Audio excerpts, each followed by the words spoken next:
Hello friends, my name is Brad Beard, owner and winemaker for Mercury Wine, located in downtown Geyserville, California, and welcome to Pairings with Brad, where I create some good eats and pair them up with my wines to see what goes best. Sometimes they're classic. This is going to be a pretty classic pairing. Sometimes they're exotic. And today we actually have two recipes that we're going to get knocked out today. Our first one is my Brad's red wine braised long rib. And we're also going to do a marinated and grilled asparagus to go along with it. What the heck is a long rib? A long rib is the same thing as a short rib, but the butcher just didn't cut it up for you. So what I like to do when I'm talking to my butcher, and when they're making what would be a short rib or a long rib, they're cutting the ribeye off and leaving a lot more ribeye on the rib, so you've got more meat to work with. So when I'm talking to my butcher, it saves me literally $4 a pound if I don't have my butcher cut these things down into 3-inch swaths. These are going to get braised. They're going to be falling off the bone, so if you don't mind that there's no bone for presentation, I prefer to save the $4 a pound. So let's go ahead and get started. But before we do, I've got my two wines that I'm going to be drinking along with it today. We have my 2014 Dark Side. It is from Alexander Valley, and it is mainly Syrah, Petite Syrah, and Cabernet Franc, about equal parts.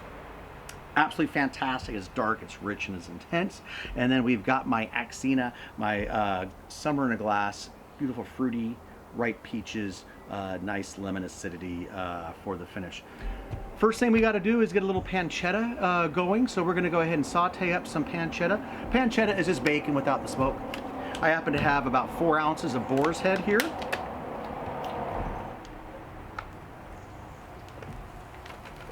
There we go. Looking good. Get those guys going. We're just going to render out that fat and all that good flavor. So we have our pancetta sauteing up over there. Now we're going to salt and pepper the big ribs. We're going to do it pretty liberally, and you want to get it on all sides.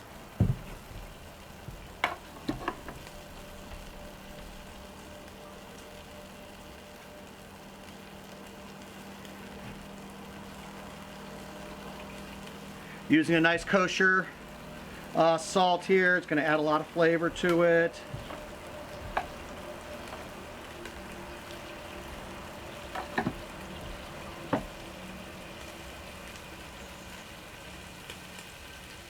Sounds like the pancetta is doing good. All right, looking good here. Now normally you're going to saute all sides. But these bones, you can see, have a little bit of a curve to them, so we're not going to be able to get the good sear on the bone side, but it's okay. It's going to cook up. Sounds like the pancetta is doing its thing. Excellent. We're going to give the pancetta just a couple more minutes before we get these guys on. Okay, our pancetta is pretty close to being done. You can see it's smoking away there, doing its good thing. Now we're going to go ahead and get these guys seared, brown them nicely on all sides. We don't want to crowd the pan, so I'm just going to do 2 at a time for right now. Let that go for a minute. All right, my friends, we've got a nice browning on all 4 sides on these guys. We're going to pull them out of the pan real quick. Oh my gosh, look at how nice they look. They're looking really good. And all right, you got to be a little careful now. All right, we're gonna get the onions in. That was 1 large yellow onion. Gonna get that sauteed down just for a minute or two. It's gonna go pretty quick. We just want to sweat them a little bit. Forgot to mention, we did put a little bit of cayenne on there as well. After I salt and peppered them, I forgot the cayenne. I like to throw a little bit of heat in there, just a couple pinches on each one. And then once these onions are getting close, this is where it goes pretty fast. Because don't forget, these things are going to sweat down for hours. The one thing you don't want to do is burn the garlic. So you're going to put the garlic in real quick, 30 seconds. Probably a tablespoon or so. This is the best thing ever of just the tomato paste, so you don't have to open up a whole can for that. It's looking good. All right, Garlic, get in there. All right, garlic, you start doing your magic. We're looking really good. Oh my gosh, the bottom of the pan is building this beautiful fond. That's where all the good caramelized bits are down there. Oh, that looks like a tablespoon. And then this can burn pretty quickly, so have your red wine ready to go. Don't forget, this is Brad's red wine long rib. Oh, you can smell the tomato and garlic coming off of there. That is awesome. All right, just a couple more seconds. All right. So we're gonna put in about 2.5 cups of red wine. Be careful, this is gonna be hot, a little alcohol, it could flare up on you. And 2, but that's gonna deglaze the pan. You can get all those beautiful caramelized bits off the bottom. Oh gosh, it smells great. All right, we're just gonna let that go for 2 seconds and we're gonna grab the beef stock. I'll be right back. Okay, we've got some red wine in there, and I'm using a high quality beef stock. I get this from one of my local purveyors. We're gonna do a couple of cups of that.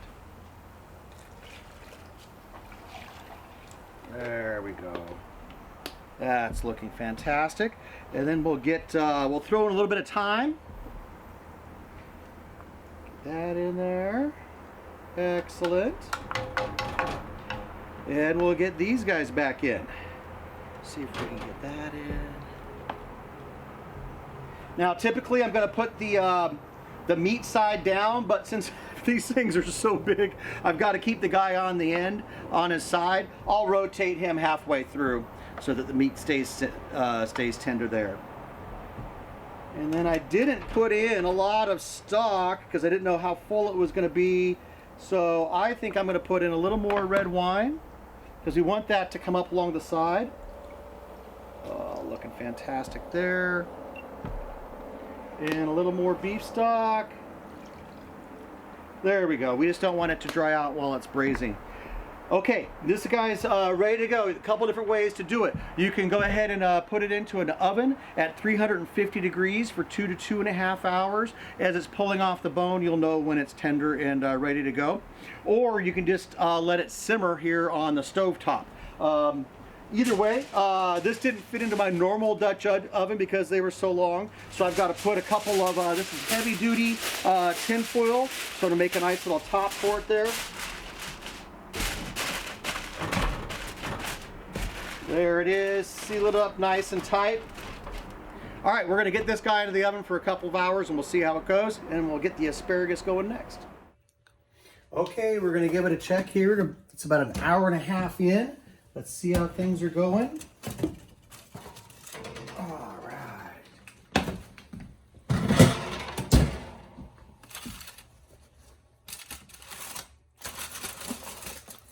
Oh, looking fantastic. That's looking really good. Remember, we had this guy over here on his side. We're gonna flip him around. Give these guys a little spin around. All right, looking good. Oh, one last thing is at this point, with about an hour left to go, I like to throw a few carrots in. They're a nice garnish. Who doesn't want a carrot or two? Oh, that guy's gonna be okay with this sprig. We'll get that tucked in. All right, we're gonna get this guy flipped over and we'll be ready to go in about an hour and a half. Okay, my friends, I went ahead and bumped the oven up to 400. It seemed to be taking longer than I expected, but those were some pretty monstrous ribs. And the oven needed to be at 400 for the asparagus anyway. So I'm gonna pop this up real quick. Take a peek. Oh, okay, that's looking just great. Look how fantastic those are, absolutely delicious. We're gonna go ahead and transfer those. Not making too big of a mess. Oh man. Look at that. And there we go. Oh, look at that. That looks fantastic. Oh no, our carrots. Oh man, I should have put my carrots in a little later. They're a little tender, but they'll be all right. they'll still plate up nicely and be delicious. All right, now what we got to do is we've got to get this up to a boil and reduce this. So we've got that turned on. And then once this comes up to a boil, what we're going to do is there's a lot of fat on top of there, so you can actually see right there. I'm going to go ahead and ladle off most of this fat so that it ends up being a nice reduction sauce. All right, we'll see you in a little bit. Okay, I'm just ladling off a little bit of that fat. Because we've got plenty of fat in the meat still. We don't need all this extra fat, and it's also not going to make a very pleasant looking sauce. So if we can get most of this fat off, it'll reduce beautifully and turn into a glaze. All right. Okay, my friends, we're back from a rainy day of braising short ribs all day, making some asparagus that was marinated. We just gave you a nice tight shot on the braised short ribs. They're tasting absolutely fantastic. There's nice hints of red wine, but a delicious meaty flavor all the way through and through. Let's give that a shot real quick. Let's see. Oh my gosh, hang on one second. I totally forgot. I forgot to put the drizzle. One sec. Almost forgot. Holy mackerel, we have to have a little reduction sauce on there. So what I did is, you saw it was on the stove top. It was reducing. I skimmed off all the butter and the fat, and we're left with this delicious, just rich, decadent sauce here. Nice. I don't know if you can see. Holy mackerel. Absolutely delicious. Thank you. Yes. Oh, I can't wait. Oh, that's awesome. I just call that a fancy gravy. All right, there's that. I think Freddie's ready to go. Now I need to see what it tastes like and then see if the pairing is okay. All right, here's a little piece of the meat.